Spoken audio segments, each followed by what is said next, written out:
beberapa perusahaan multinasional di Indonesia pernah diduga melakukan praktik penghindaran pajak dengan cara memindahkan keuntungan ke luar negeri atau disebut transfer pricing. Salah satu kasus yang pernah ramai dibahas adalah dugaan praktik pajak oleh perusahaan tambang yang berkaitan dengan PT Adaro Energi Indonesia Tbk.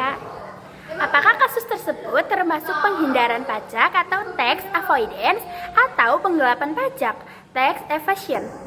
Kasus tersebut termasuk penghindaran pajak atau tax avoidance karena dilakukan melalui transfer pricing, yaitu memanfaatkan celah peraturan pajak yang masih legal.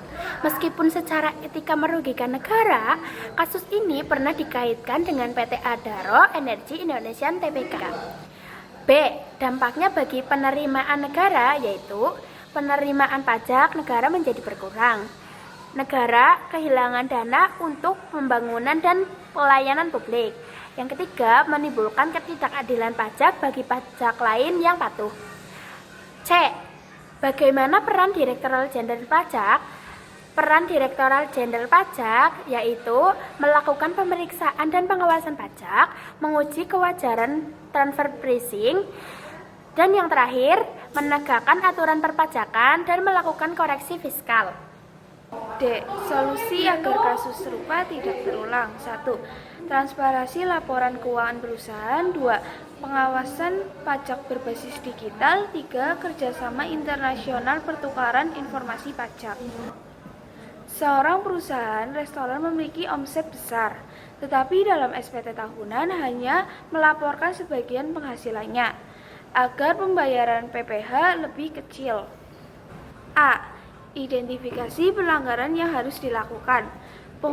Perusahaan restoran tersebut melakukan 1. Menyembunyikan sebagian penghasilan. 2. Melaporkan SPT tidak sesuai dengan kondisi sebenarnya. Ini termasuk pelanggaran pajak karena dengan sengaja mengurangi pajak yang harus dibayar. B. Termasuk pelanggaran administratif atau pidana.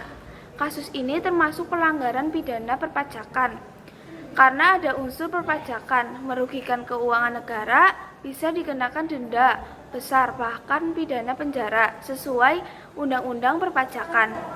C. Apa sanksi menurut perpajakan?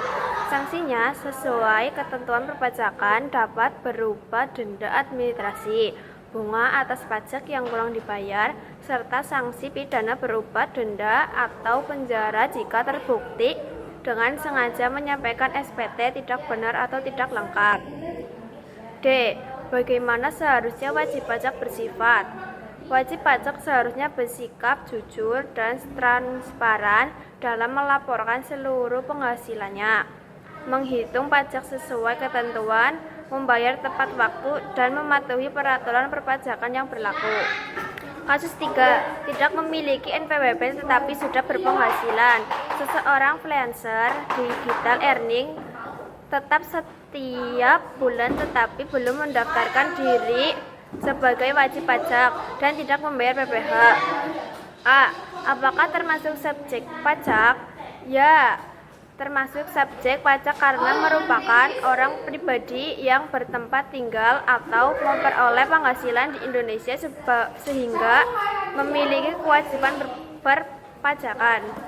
B. Apakah penghasilannya termasuk objek PPh? Ya, penghasilan freelancer tersebut termasuk objek pajak penghasilan PPh karena merupakan tambahan kemampuan ekonomis yang diterima setiap bulan baik dari dalam maupun luar negeri. C. Jelaskan kewajiban yang seharusnya dilakukan. Ia wajib mendaftarkan diri untuk memperoleh NPWP, menghitung dan membayar PPh sesuai ketentuan, serta melaporkan penghasilannya melalui SPT tahunan. Berikan edukasi singkat dalam bentuk kampanye sadar pajak. Edukasi sebagai freelancer yang berpenghasilan, kita tetap memiliki kewajiban pajak. Daftarkan NPWP, bayar dan laporkan pajak dengan jujur dan tepat waktu karena pajak digunakan untuk pembangunan negara.